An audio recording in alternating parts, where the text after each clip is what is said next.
ნიკო ნიკოლაძის სახლ-მუზეუმში დიდ ჯიხაიში ქართული ჟურნალისტიკის დღე, რომელიც ტრადიციულად 21 მარტს აღენიშნება, წელს 1 აპრილს ნიკო ნიკოლაძის გარდაცვალების დღეს აღენიშნა.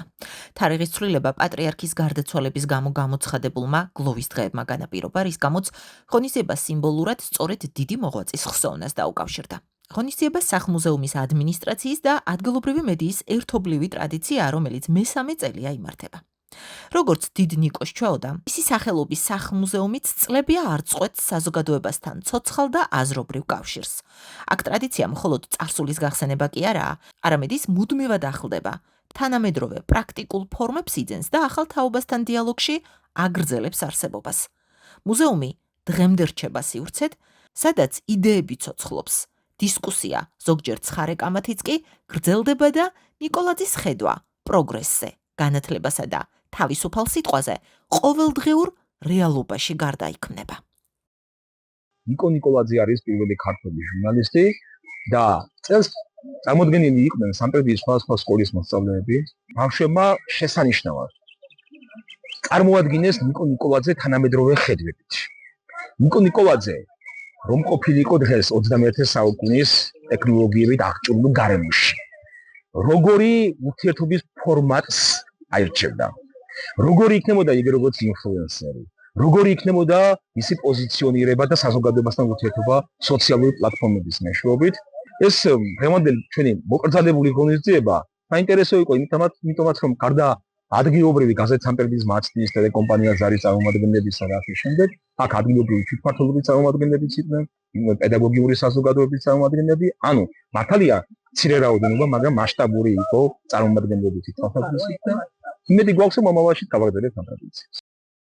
სამტრედიის სხვადასხვა სკოლის მოსწავლეებმა ისტორიის მენტორ-მასწავლებლის კახა გალდავას ხელმძღვანელობით წარმოადგენეს მოხსენებები. ნიკოლაძის ეპოქა თანამედროვეობას დაუკავშირეს. იმსჯელეს, როგორი ინფლუენსერი იქნებოდა ნიკო ნიკოლაძე დღეს. დიახ, ნიკო ნიკოლაძე იყო პირველი ქართველი ინფლუენსერი. არა იმიტომ, რომ მას უბრალოდ ბევრი გამომწერი ჰყავდა, რაც რომ ჩვენ ფოლოვერებს, მიმდევრებს ვუწოდებთ. არამედ იმიტომ, რომ მისი სიტყვა რეალურ ხელშესახებ ცვლილებას იწვევდა. სწორედ ნიკომ გადაიღო ერთ-ერთი პირველი სელფი სარკეში. ეს სარკე სელფ ფოტოსთან ერთად მის სახლ-მუზეუმში ინახება და გვიმტკიცებს, რამდენად წინ უსწრებდა ნიკო ნიკოლაძე დროს. ეს გახლავთ სარკე, სადაც ნიკო ნიკოლაძემ გადაიღო სელფი, ჩემთვის დიდი პატივია ახლა ამ სარკეში მეც გამოვჩნდე და ახლა მინდა გაჩვენოთ ფოტოსურათი, როგორი გამოუვიდა მას ეს სელფი. აი ეს გახლავთ ამ სარკეში გადაღებული სელფი.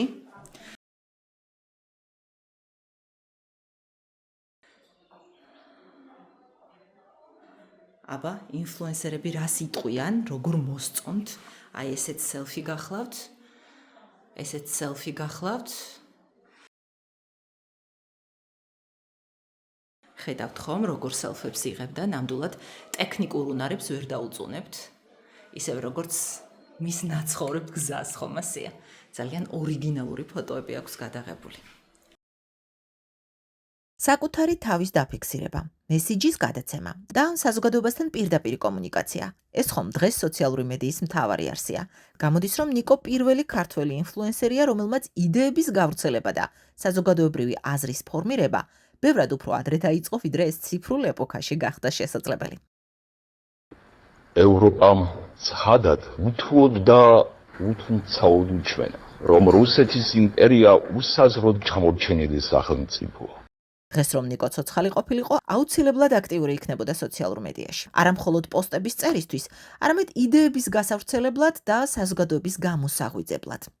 სწორედ ამ დასკვნამდე მივიდა ნიკოს სახლ-მუზეუმში შეკრებილი საზოგადოებაც, რომელმაც ახალგაზრდა მომხსენებლებთან ერთად ასევე იმსჯელა, როგორ შეიცვალა ქართული მედია საბეჭდი მანქანიდან ხელოვნურ ინტელექტამდე. ჩვენ ყოველწლიურად ახორციელებთ პროექტს ქართული ჟურნალისტიკის დღესთან დაკავშირებით, ეს განსხვავებულ ფორმატში შემოვიტანეთ ეს, ვეცადეთ 21 საუკუნის ადამიანად დაგვენახა ნიკო ნიკოლაძე და თითოეულ მოზარდ თავის თინეიჯერობის ასაკში თავისი წილი ნიკო ეპოვა, სადაც ის ამ კავშირებს დაინახავდა და შემდეგ ნიკოს იდეების თანამოაზიარეთ აქცევდა თავის თავს. ამიტომაც წელს წარმოვადგინეთ ნიკო ნიკოლაძე როგორც პირველი ქართველი ინფლუენსერი, რომელმაც 21 საუკუნეში დროს გაუსწრო. ქართული ჟურნალისტიკისადმი მიძღვნილ ღონისძიებაზე განსაკუთრებული ყურადღება დაეთმო ჟურნალისტიკის როლს, როგორც საზოგადოებრივი პრობლემის გადაჭრის ერთ-ერთ მნიშვნელოვან ინსტრუმენტს. ჟურნალისტური კორპუსის ადგილობრივმა წარმომადგენლებმა ისაუბრეს იმ პრობლემებსა და გამოწვევებზეც, რაც თანამედროვე ჟურნალისტიკას აქვს. დისკუსიაში აქტიურად ჩაერთვნენ ადგილობრივი თვითმმართველობისა და მედიის წარმომადგენლები. ღონისძიების დასასრულს რამდენიმე მონაწილეს გავისაუბრეთ.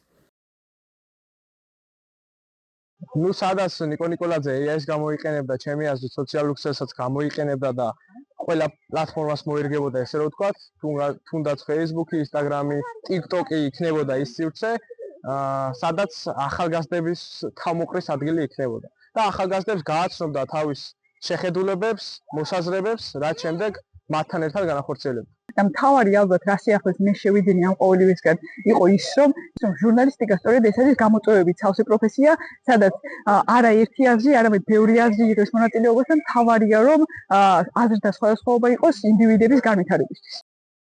ღონისძიებაზე მოწვეული სტუმრის სტატუსით მონაწილეობდა აგროგარემოტევიც, რომელიც უკვე დიდი ხანია ხელოვნურ ინტელექტს და სოციალურ პლატფორმებს პასუხისმგებლიანი და კეთილსინდისიერი ჟურნალისტიკის სამსახურში აყენებს.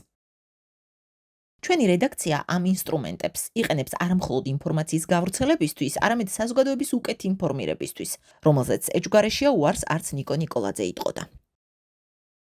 მართლა ძალიან დიდი პატივია ვიყო ნიკო ნიკოლაძის სახლ-მუზეუმში და მოვმართოთ იმ სივრციდან, იმ დიდი ქართლის სივრციდან, რომელიც ერთ-ერთი პირველი გახდა ჟურნალისტიკის სათავეებთან და საძირკველი და ფუნდამენტი ჩაუყარა საკმაოდ ძლიერი სხვათა შორის ქართულ ჟურნალისტიკას და ეს ადამიანი არ ყოფილა მხოლოდ უბრალოდ პუბლიცისტი და უბრალოდ ჟურნალისტი, ეს იყო ხედვა, იდეა, ხო? სწორედ ამ კონტექსტში ნიკოს სახლ-მუზეუმში შეკრებილ საზოგადოებას გავუზიარეთ ჩვენი პატარა გუნდის დიდი წარმატება, რომელიც ქართული ჟურნალისტიკის წარმატებაცაა. ჟურნალისტიკის რესურს ცენტრის პროექტი AI News-ი, რომელზეც აგროგარემოტივი აქტიურად მუშაობს, 2026 წლის Digital Media Awards-ის ფინალისტია კატეგორიაში ხელოვნური ინტელექტის გამოყენება ჟურნალისტიკაში. ჩვენ ფინალში აღმოჩნდით მსოფლიოს წამყვან მედია ორგანიზაციებთან და ავტორიტეტულ გამოცემებთან ერთად, როგორიც არის Guardian-ი, BBC, New York Times-ი, Financial Times-ი. სულ 78 ქვეყნის 811 განაცხადიდან ფინალში მხოლოდ 278 პროექტი შეირჩა და მათ შორის ერთი საქართველოდან. ვმუშაობთ იმისთვის, რომ ტექნოლოგია ვაქციოთ იმ ღირებულებების გამაძლიერებელ ინსტრუმენტად, რასაც ქვია მედიის კეთილსინდისიერება და სიმართლის მსახურება. და თუ დავფიქრდებით, ეს სწორედ ის გზაა, რომელიც თავის დროზე აირჩია ნიკო ნიკოლაძემ და აირჩევდა დღესაც. რადგან საბოლოოდ არც ფორმატი ცვლის არს და არც ტექნოლოგია ცვლის ღირებულებებს. ჟურნალისტიკის მთავარი მიზანი და მისია, რაც ნიკოს დროს იყო, ისაა დღესაც. სიმართლის ძიება, საზოგადოების გაძლიერება და უკეთესი მომავლის შექმნა. და თუ გვინდა რომ ამ გზაზე, ნიკოს გზაზე წინ წავიდეთ, უნდა ვიყოთ ერთდროულად ნიკოლაძესავით გაბედულები და თანამედროვე ტექნოლოგიების მიმართ გახსნილები.